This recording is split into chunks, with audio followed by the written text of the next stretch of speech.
Okay, you can start. Good evening, everybody. Welcome to our monthly member series program. Today, we're going to have the pleasure of having my neighbor, lives across the street from me, Lee Niner, talk, which is a continuation of a presentation he gave in 2023 about his dual career, life in the Army, the Bud Company up in the Philadelphia area, and his passion, MG sports cars. Lee and his late wife Liz moved to Tide Point 11 years ago from suburban Philadelphia. Since moving to Tide Point, Lee has been very active, serving on every Tide Point committee and being elected as president of the Tide Point Board of Directors. That's a clap. That's a volunteer. Lee has been on the Board of Trustees for the Hilton Head Concourse d'Elegance and Motoring Festival for 9 years, and serves on the Concourse Charity Committee. Today, Lee will be speaking on his favorite subject, MG sports cars. He will be sharing with you his and his late wife Liz's long-time passion of collecting, driving, and exploring, pursuing all things associated with MGs and their travels in their MG across Canada, England, and the United States. Please join me in welcoming our friend and neighbor, Lee Niner.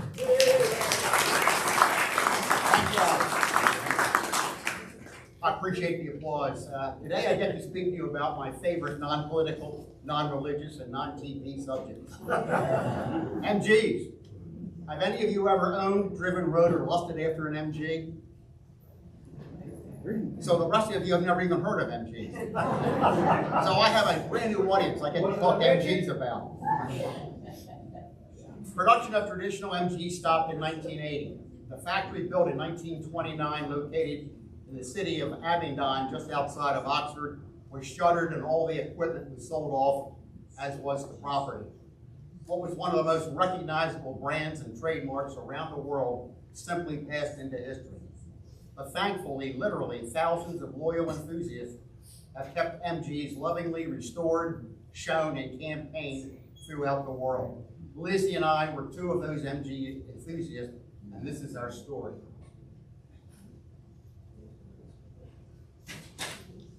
Today's talk is focused mainly on several of our more memorable MG trips that we've taken.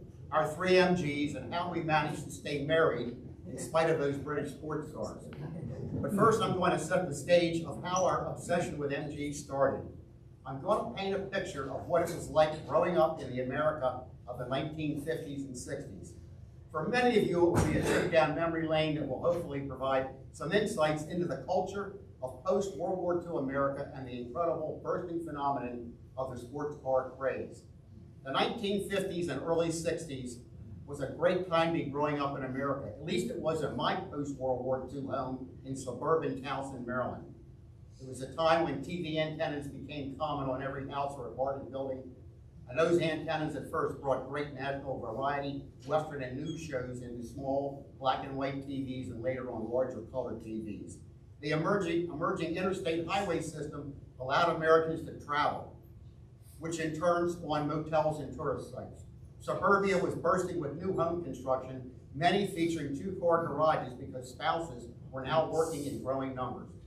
A boundless post-World War II economy with unbridled energy produced the space race, rock and roll, and drive-in movies. Detroit was cranking out millions of autos as each year brought ever larger tail fins, expansive chrome bumpers, large V engines, and automatic transmission. Little noticed at first, the emerging beginnings of imported European autos started with a yearning by ex-servicemen for a sportier alternative to the American top-heavy coupes and sedans that they had seen in England. These small, by American standard sports cars had small, high-revving engines with four-speed manual transmission, superb handling, wire wheels, and crafted leather interiors. The MGT series sports cars from Britain started arriving in 1946 and were marketed as an alternative to boring American sedans. The pre-war inspired MGTC appealed at first to returning veterans, but quickly spread to spouses and the general public. So how did two baby boomer kids growing up in Towson, Maryland during the 50s and early 60s meet, fall in love, raise a family, and manage their careers, ever get involved with English or foreign cars, as most Americans referred to them back then? How did they manage to acquire 3 MGs, go on numerous road trips, meet really interesting and colorful people from all over the world, and survive to talk about it? On the left are Lizzie and her infamous blue hat, and me and her MGTD in 1981 in Bluebell, Pennsylvania. And on the right, almost 4 decades later, we're in her MGA right here at Tide Point for a V magazine shoot. So let's start our virtual MG engine, put the non-synchro transmission in first gear, and start our MG journey going no more than 17.5 miles an hour.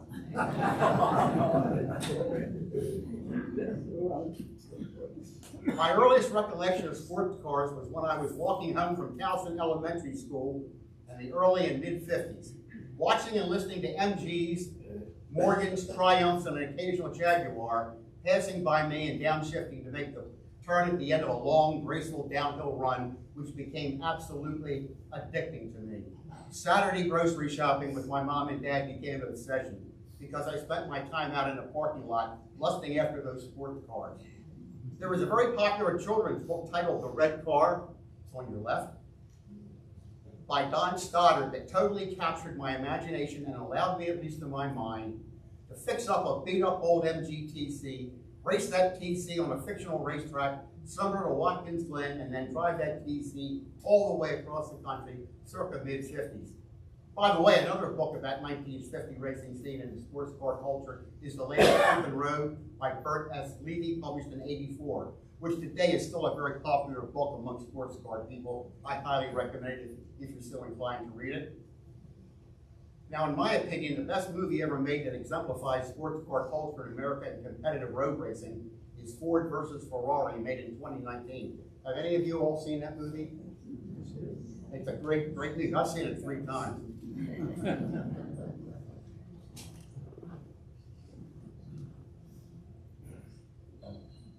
Now, post-World War II America, that's when the sports car craze was spawned. And the main impetus for this was returning GIs who had spent time in England. And that's when they saw these little sports cars and MGs in particular. England was, after World War II, England was a desolate, horrible place. Their economy was in ruins. The government told people that made goods that they had to export or die. And what that meant was if you were a car company, you couldn't procure steel for your cars unless you exported them. So England exported them to the United States and all of their Commonwealth countries, Ireland, India, Australia, New Zealand, South Africa. So that's why today, all over the world, there are these vast MG organizations that still campaign MGs. Another thing that happened in America was, and most of you guys and girls remember this, suburbia. Everybody was moving out of the city and moving to these large suburban areas. And in suburbia, they had single houses, and they ended up having double car garages. And because the women were now working, that spawned the second car, and lo and behold, hubby got together with the wife and said, you know, maybe the second car could be an MG. And that's how it started.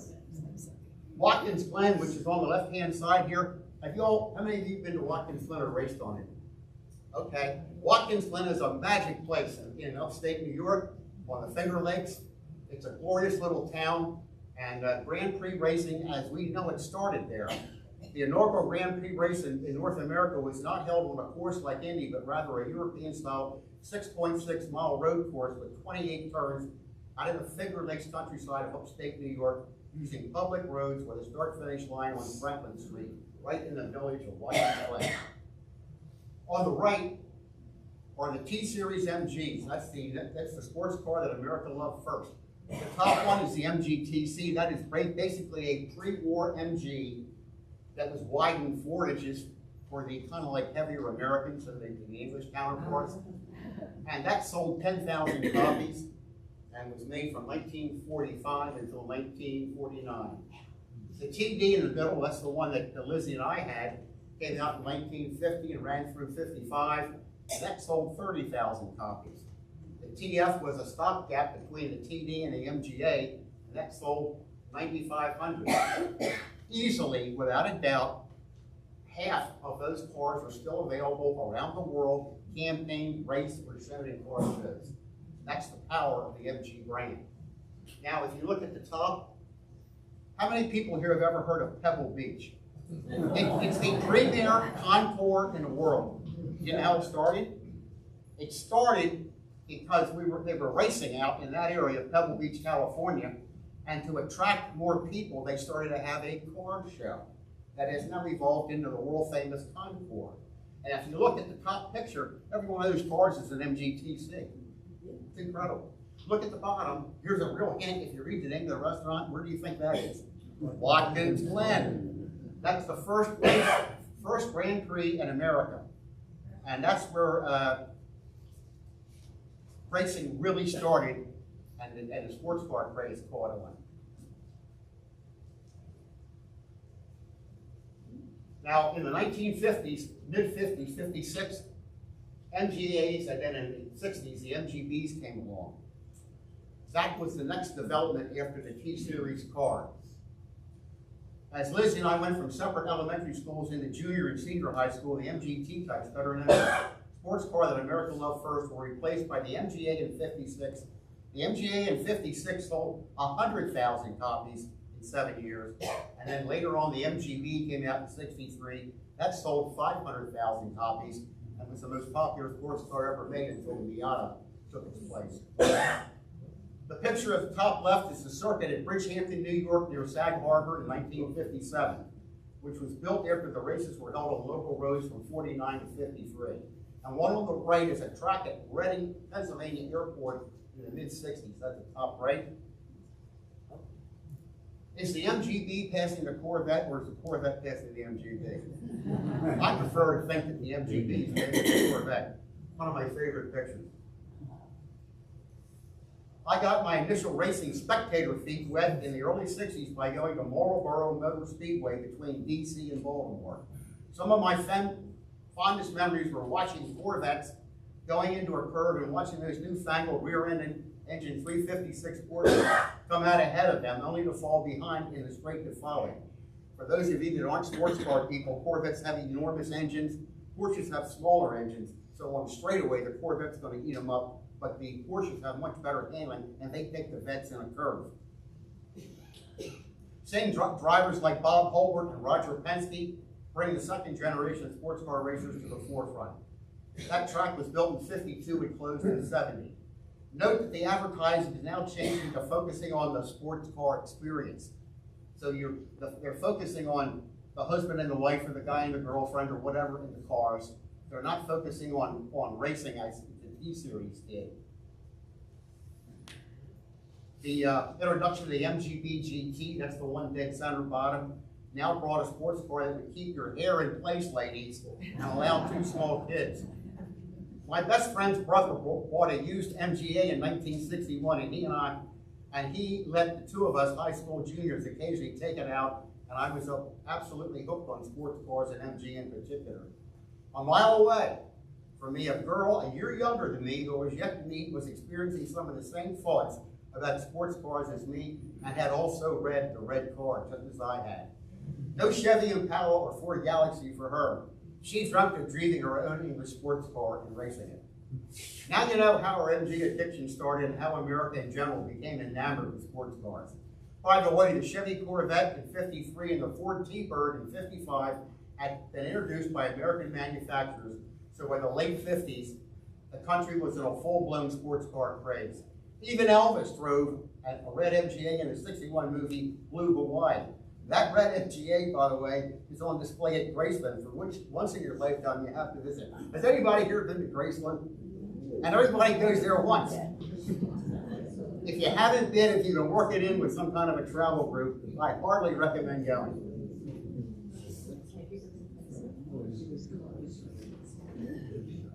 It seems like yesterday that Lizzie and I were meeting, dating while in college, raising a family, serving in Vietnam, buying houses, and finally having money and time enough to let us enter into the world of vintage MGs and everything associated with the brand. This shot was taken in 1998 at the New Hope Car Show, which was the premier East Coast venue on the burgeoning car show scene. It's about midway between Philadelphia and Manhattan and had been started by Dave Garroway of the Today Show, amongst others in '58. Our MGs all won pewter that year. Pewter is a collector term meaning you won a prize. And it used to be pewter, but nowadays it's glass because nobody can afford to give pewter away anymore. It should be noted here that we also managed to get in with a somewhat demented group of vintage sports car owners who both drove and showed their cars. This practice is at best masochistic and at a minimum just plain nuts. It's one thing to show a car, and it's another whole other thing to campaign a car, but to do both is almost a fool's errand. So our cars are what is known in the hobby as great 5-foot cars. They are not Concours quality, but from 5 feet away they look great and they run great. So now here's an academic question for all you engineers. If there's 2 people in that picture and 3 cars, how did all 3 cars get there? Well, people like my daughter who's sitting over there drove it, or one of my neighbors drove it.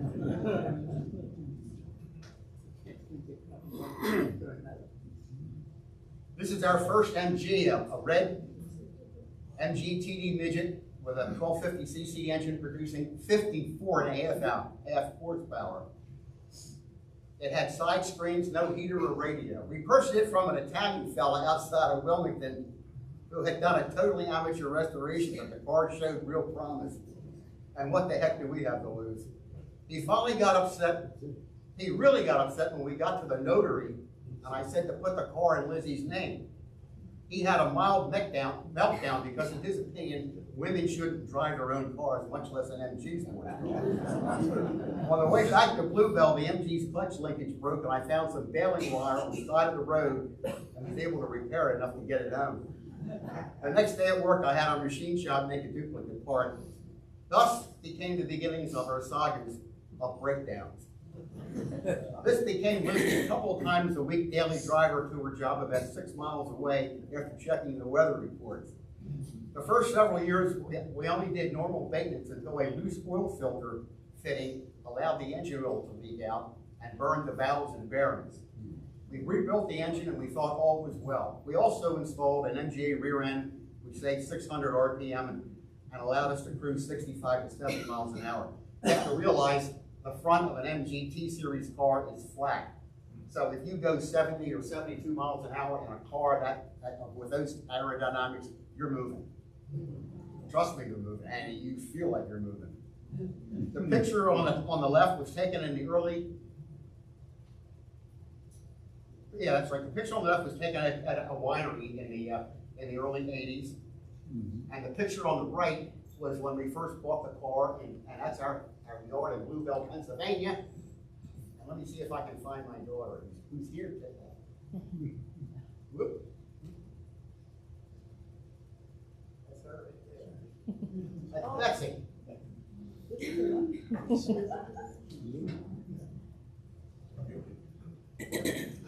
We had that car until 2011, and it was parked out front of our house.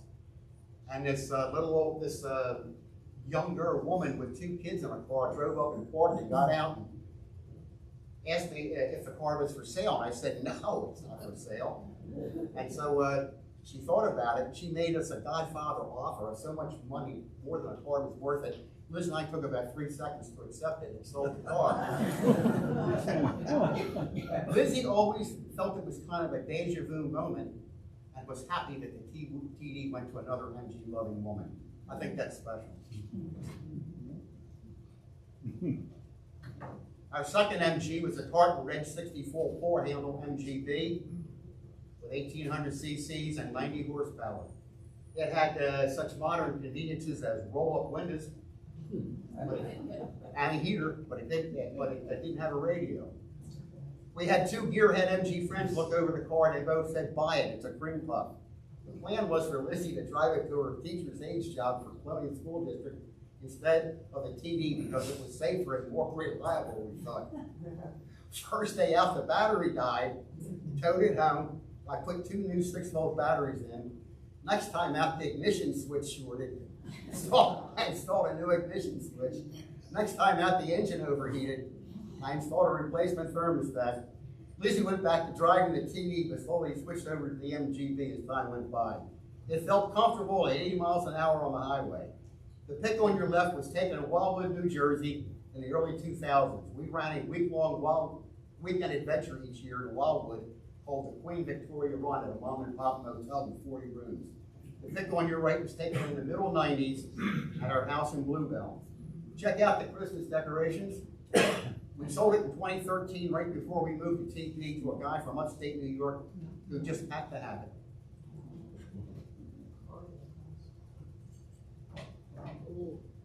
Okay, that's our third MG. That's the MGA, Old English White, 1,600 cc's. It had about 80 horsepower. It too had side screens and had a heater, but still no radio. We bought it from a Villanova University professor who had it with English sports cars and went on to buy a used vintage 56 Porsche. This car was what really became our MG. The TD was Lizzie's MG and the MGB became my MG. Once we got the MG fitted out and mechanically sound, the majority of our trips were taken in it. We installed a new gray hood or a top to you Yanks, rebored the engine 040 and also fitted it for no lead gas, installed an MGB 3.9 rear end, and that saved about 700 RPM in 4th gear, so we could easily do 80 miles an hour in it. Pic on the left is circa mid-90s in our driveway in Bluebell, and on picture on the right was taken out in Grand Rapids, Michigan in 2002. John Twist used to run a summer party out there. It used to attract between 300 and 500 MGs. I sold that car in 2020. Lizzie was at the point where she could not get in or get out of the car. It was a joint hobby. I could not bear to drive it by myself. Ironically, it was sold to a guy in France, and so we shipped it over there.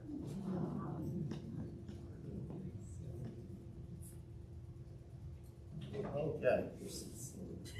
Now, I need to explain. In the MG community, it's kind of like a fraternity or a sorority. We're very close.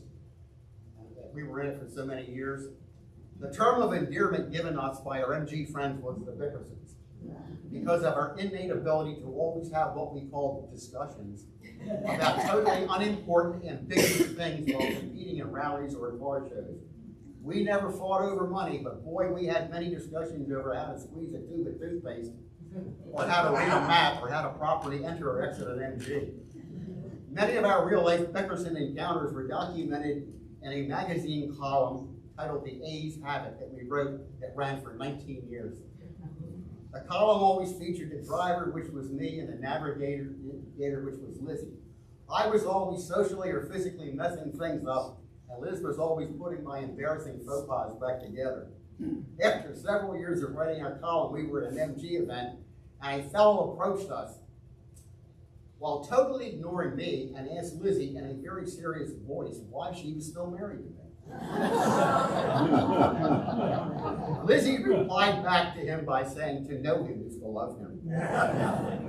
After he left us, we both could not stop laughing, and of course, you know it ended up in the next column we wrote. When taking MG trips, we always preferred to travel alone. I don't know what it is, but Liz and I just never were much for traveling in groups. We preferred to do most of our trips alone. As the years passed and Lizzie needed a cane at first, and then she switched over to a walker, we started traveling with 1 or 2 other cars just for the safety factor.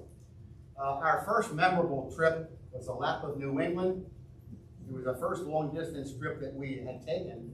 And we drove by ourselves to a B&B in Keystone, New York, with a broken bathroom and store-bought breakfast. Did a lot for our thoughts about B&Bs.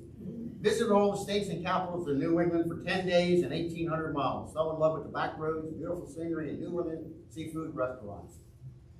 On the way home, we broke a forged iron crankshaft at the engine's front bearing 10 miles from home. We actually drove 10 miles on a broken crankshaft and made it home. We rebuilt the engine a second time and replaced the broken iron crankshaft with a new steel one that cost, this is 1989, $2,000. The Circuit of Britain was our next major trip. We're going to talk about it in some detail a little bit later.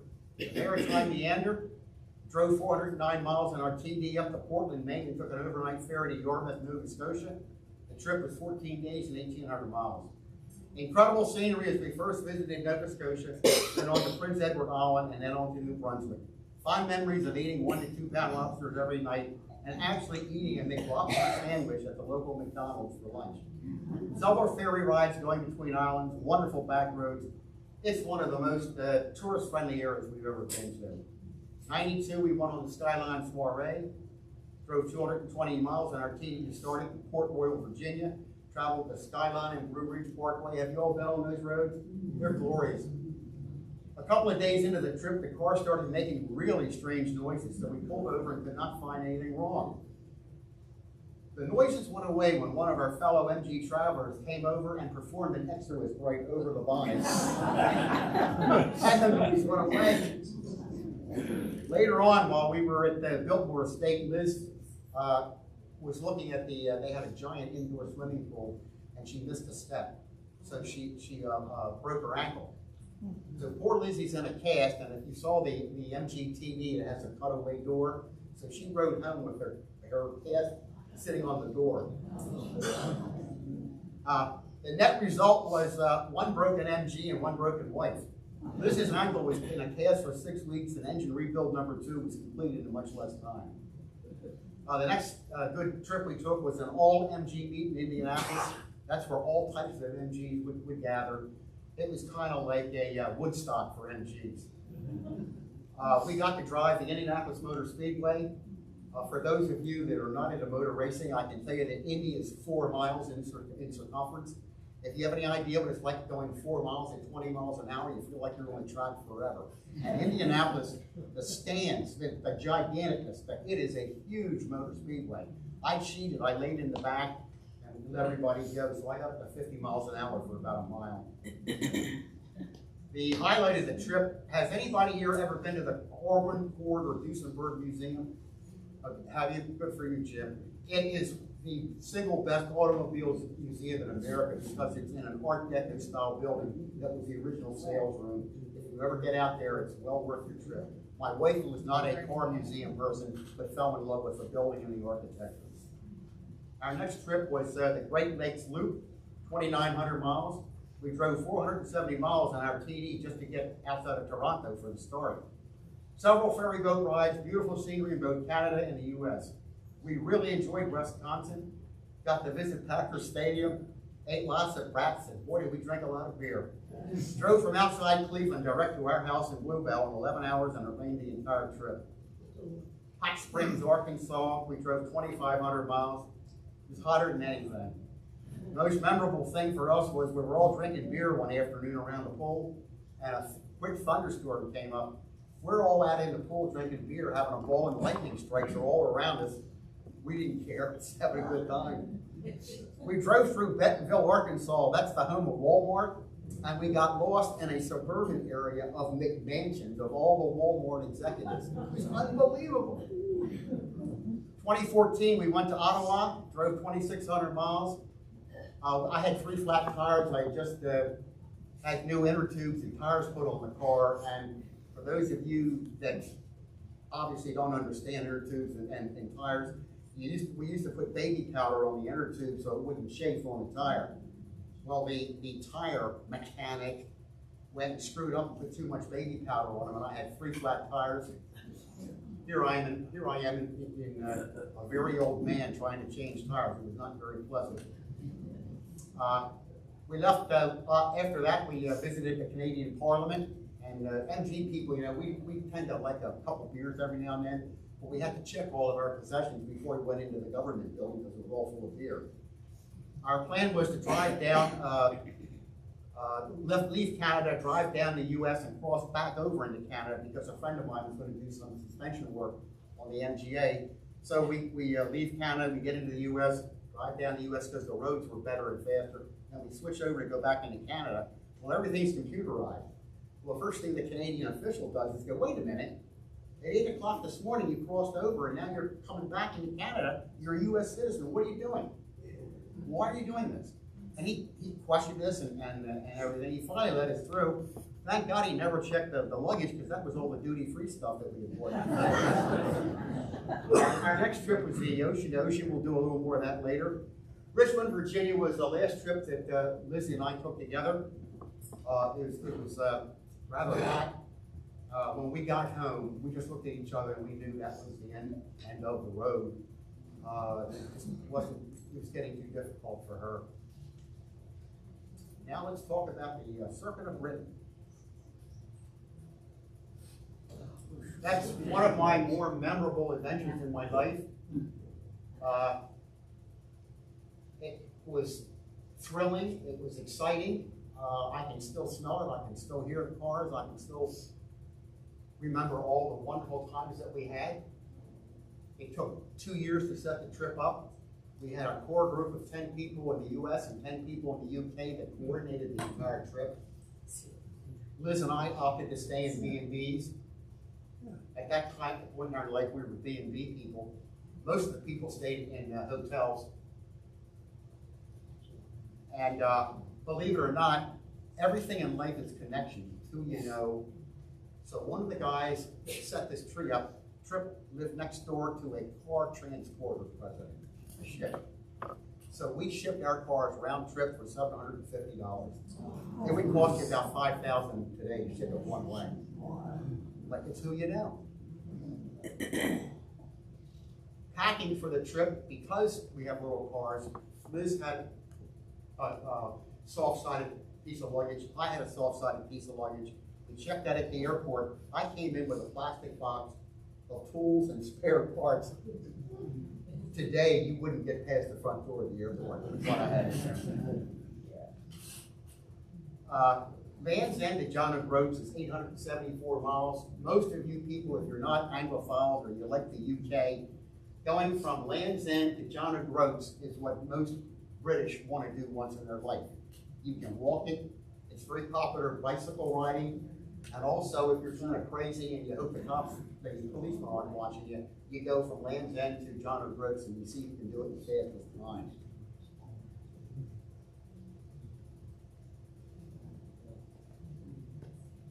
The total trip total was 20 days and 2,600 miles. The only issue we had in that car was we busted a generator down in Penzance, which is all the way down there.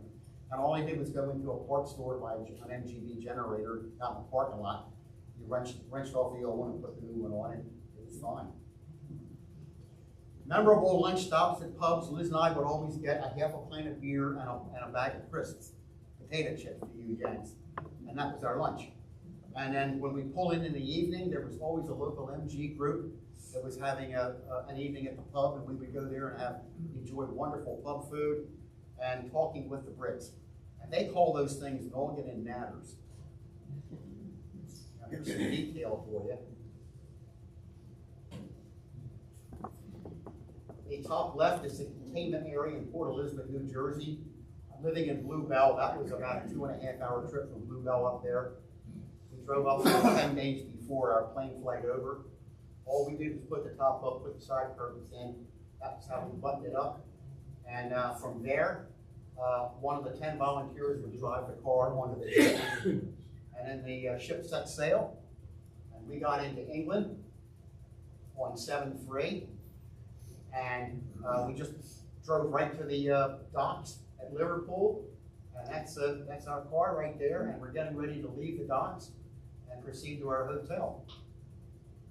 On the right is Penny Lane. Do we have any Beatles fans here? Anybody like the Beatles? Yeah. Well, that's Penny Lane. And that building right there is the nightclub that the Beatles played in when they first started. That was kind of cool. The car in front of ours is an MGTC. That was a Brit that found us at the hotel and asked us if we wanted to go sightseeing. Picture on the bottom left is our first B&B outside of Bath, down in the southern part of England. That's Lizzie and the little black cat. Can you see the black cat? Liz fell in love with that cat. Now, that farm is a tenant farm in the same family for 400 years. Liz and I are going, how the heck could you be a tenant farmer in a family for 400 years? They don't own it. They have to give a share of their crops to the Lord. Center picture, of course, if that's your first bragging right, here I am at Land's End. The one on the right, that is the gate at the Abingdon Works. Every MG since 1929 went out of that gate and drove down Cemetery Lane to either a rail marshaling yard or to the port to be shipped over. And that's one of my proudest pictures. That's a real memory keeper for me. Top left, that's the administration building in Abingdon. If you're an MG freak, that's the Holy Grail right there. That picture, and that's us coming out of there. That picture made a national magazine in the UK. That's Anne Hathaway's cottage, Stratford-upon-Avon. I just think the car looks classic with the architecture. And over there, top right, that's an Inverness. And that was a Nessie hedge, shaped in the form of Nessie because of the monster. Great time at Loch Ness, maybe a monster sighting. I took the picture in the middle because we lived in Bluebell, and the name of that thing was the Bluebell Inn. And I love the name of the village, Cornhill on Tweed. They have great names. And the last one is, after the trip, Liz and I had the car buttoned up. We're sitting on the luggage, waiting to go back to the hotel for a pint of bitter and onto the airplane to come home.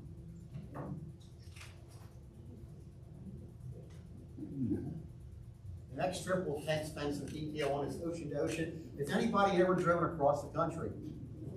Okay, has anybody ever here driven across the country in a really old car? I mean, we drove 650 miles just to get to the starting point.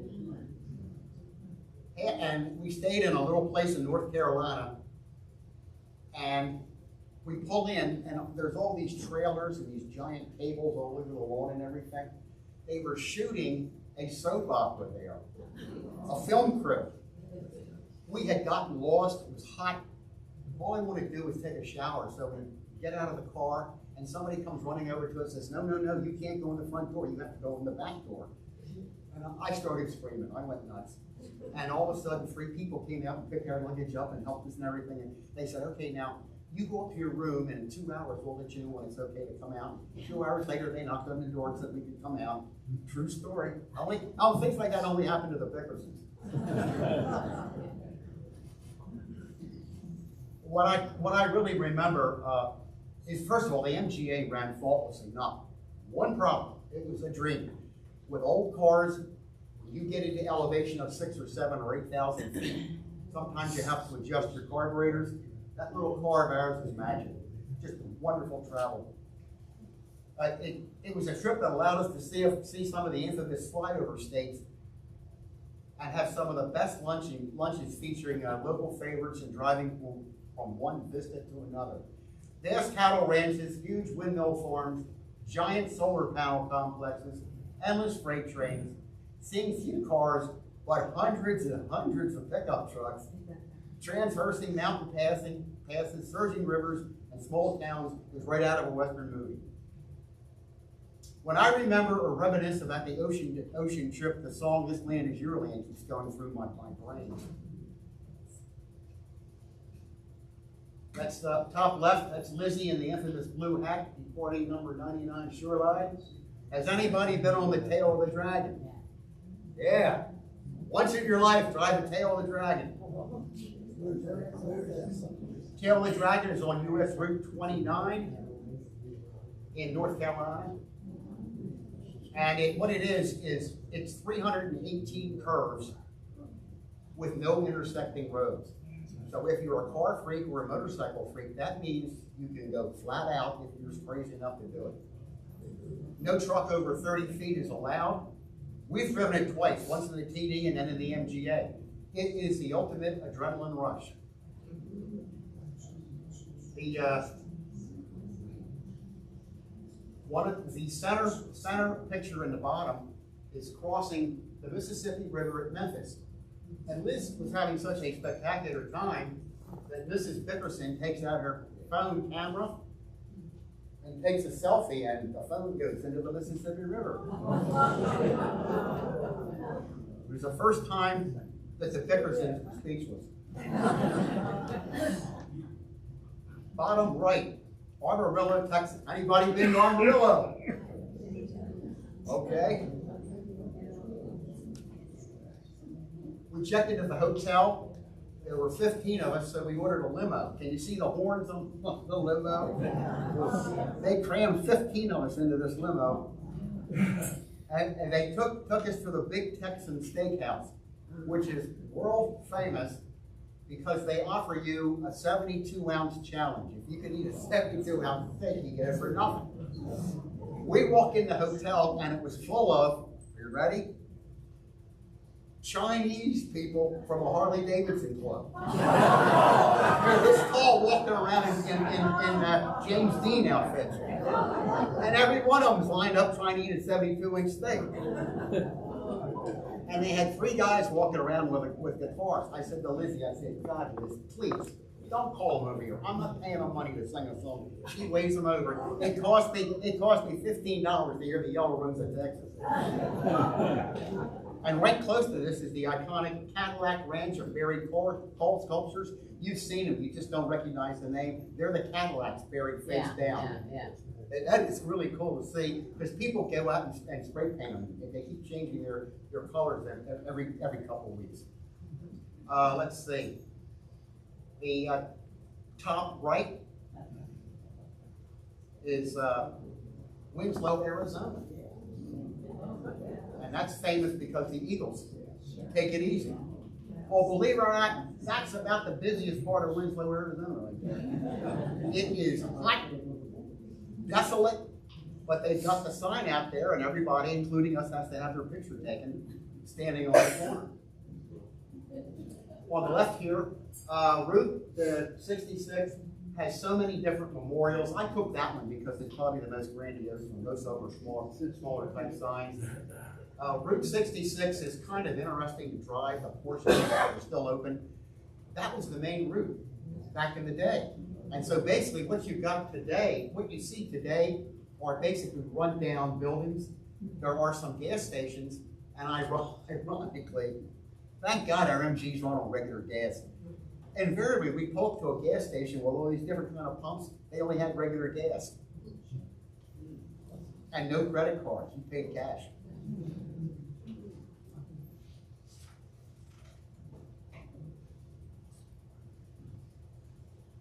Top left, I like that because it shows the soft-sided luggage. Liz's walker, Liz, and the MGA in a handicapped parking spot overlooking the Painted Desert. The center one, there is a Niner winery in Paso Robles, California. So Liz and I go, what the hell? We're going to stop in and so I walk in with my driver's license and I go, Lee Niner here. I'm related to this guy. And she said, that'll be $6.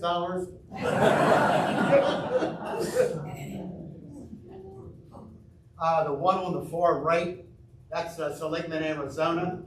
That's when we were about 50 miles from the Mojave Desert. It had 107 degrees. The car ran great. When we finished that day's trip, I literally got into the hotel room and collapsed in the shower, dehydrated. The picture on the left is a pier in Santa Barbara, California. If you can look closely, you'll see I'm holding a copy of Hilton Head Monthly. You remember years ago when you used to take a trip and they had that? Well, you know, of course I had to do it. 5 seconds through that was taken, that was in a trash can. That's excess luggage. Center picture, bottom, that's entering the show field. After driving 4,200 miles, our car took second place. Like I said, it's a great 5-foot car.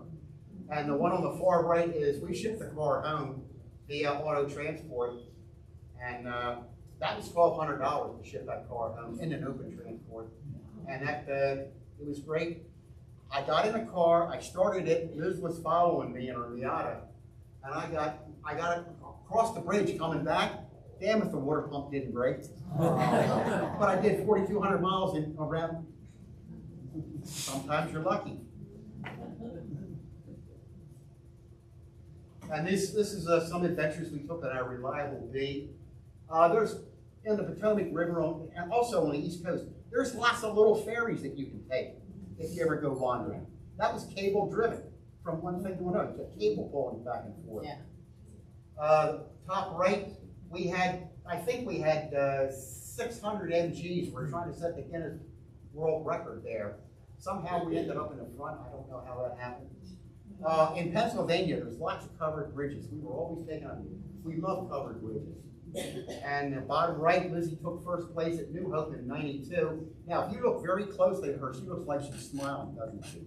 You know what she's really looking at? She's looking at the temperature gauge. She's scared to death that damn thing's going to overheat. All she wanted to do was get that piece of pewter and get out of there.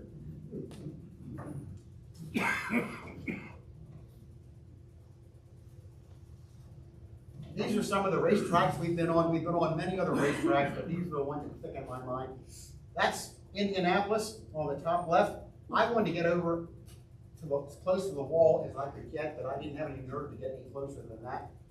The one in the middle top is Prescott Hill Climb. In the UK and in Europe, hill climbs are very popular. Sounds easy, it's not. It's a lot of close radius turns, it's a lot of elevation, and you're running that car, you're redlining that transition.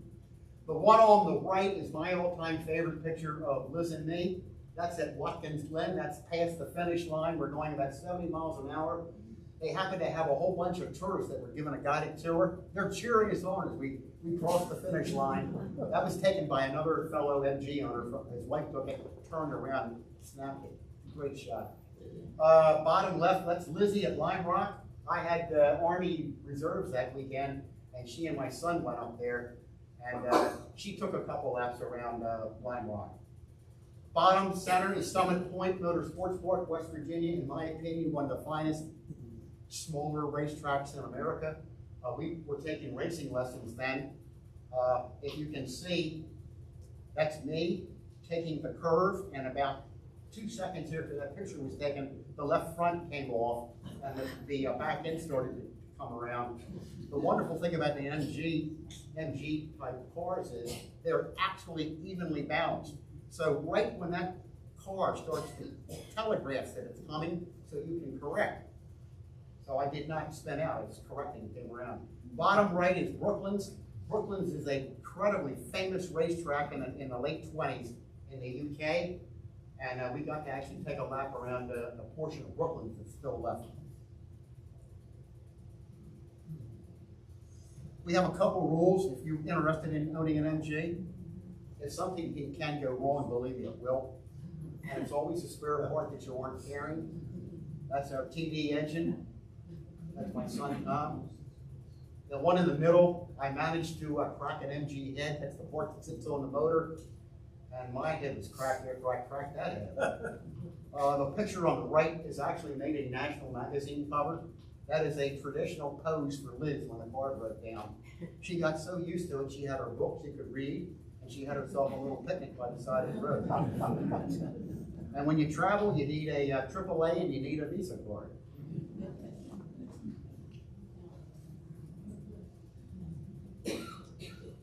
We got into MG collectibles, which is a whole nother ballgame. We collected everything. We collected manuals, magazine ads, sculptures. The top left is an original 1950s MG fluorescent sign. That's made out of unobtainium. Models, books, you name it. We had close to 300 pieces. Those of you that have been to our house for a cocktail party would remember when you came in, you see all the memorabilia around. That was sold last year to a retired doctor from southern West Virginia. I said, "You're from West Virginia?" He said, "No, I'm from southern West Virginia." That must mean something, I don't know. So he took it. I had offers from all over the world for that, but they wanted me to be responsible for packing and shipping. This guy brought a trailer down and just packed everything up himself. So that was good. I've been on the board for Concord for 9 years. This is the cover for the 2024 show. It is the largest event on Hilton Head Island after the Heritage, which is much larger. We average 22,000 attendees. What that means is when you get accommodations tax money, if you can show that you can fill rooms up, you get money. And we, next to the Heritage, we fill more motel rooms up than anything else on the island. It's acclaimed as the one concourse in America that car enthusiasts want to go to because of the location, ambience, and time of year. I was personally associated with the Michelin Junior Challenge. I visited every high school for 8 years. We taught the kids basic automobile design and function. It ran for 8 years. Every year, a woman won, a girl. You know why? You know what? Because any man can be an engineer. A woman understands you need to combine beauty with function. So they invariably would win. And I'll leave you with one last thought, and I thank you for your attention.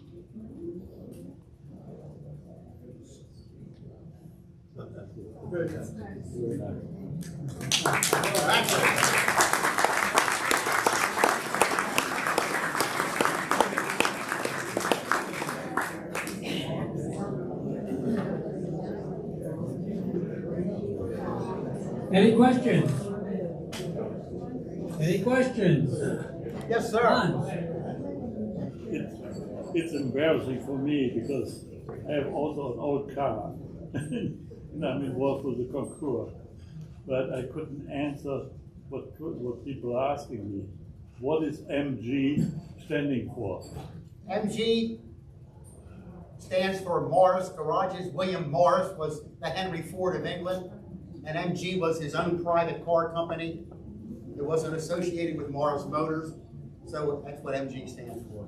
Morris Garage. Morris Garage. Now you know. That could be a trivia question. Yeah, it Not anymore. Any other questions? You ship your MG to, England, I mean, to, the UK? Yes. Yes.